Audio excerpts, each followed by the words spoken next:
গত বছরের মাঝামাঝি এক রৌদ্রোজ্জ্বল দিনের সূর্যকিরণ গায়ে মেখে আমরা পৌঁছে গেছিলাম বিহারের শিমুলতলার ধারারা ফলস দেখতে। তেলোয়া নদীর উপর অবস্থিত এই ঝর্ণাটির প্রাকৃতিক সৌন্দর্য তো অবর্ণনীয়। আর এখানেই দেখা পেয়েছিলাম আমার জীবনে দেখা প্রথম নীলকণ্ঠ পাখির। হ্যাঁ, এই যে দেখতে পাচ্ছ দূরে পাথরের উপরে বসে আছে, ওই হলো নীলকণ্ঠ, সেই বহুল চর্চিত নীলকণ্ঠ, যাকে দুর্গাপুজোর দশমীর দিন মায়ের ফেরার আগে আকাশে ওড়ানো হতো।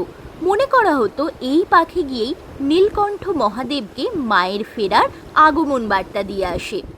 তো এই পাখির ইংলিশ নাম হলো ইন্ডিয়ান রোলার, আর সায়েন্টিফিক নাম হলো কোরাসিয়াস বেঙ্গালেন্সিস। অপূর্ব সুন্দর দেখতে পাখিটির মাথায়, পেটে, ডানায় এবং লেজে অপরূপ নীল রঙের ছোপ তোমরা দেখতে পাবে, যাকে ইংলিশে বলা হয় অক্সফোর্ড কেমব্রিজ ব্লু।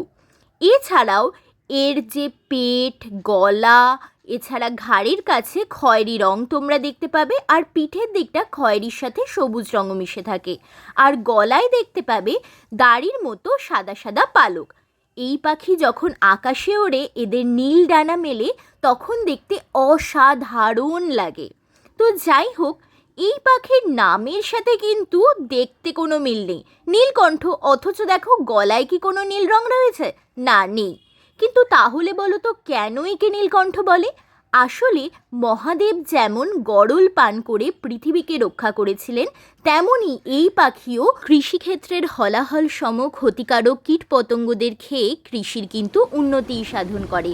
তাই কিন্তু একদিক দিয়ে একে নীলকণ্ঠ বলা ভুল কখনোই নয়।